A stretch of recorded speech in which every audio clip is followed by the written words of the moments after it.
Kanalımızı izleyen herkese salam olsun arkadaşlar.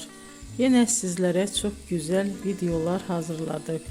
Can Yaman ve Demet Özdemir Erkenci Quş dizisinde başrollarda çekilmiş ve herkesi kendilerine hayran bırakmıştılar.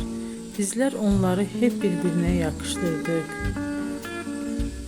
Arkadaşlar sizlere hep yeni videolar sunmaktayım. Umarım videolarımı beğenip kanalımıza abone olup dolu yorum yazarsınız. Sona kadar izlemeyi unutmayın arkadaşlar. Herkese teşekkür ederim.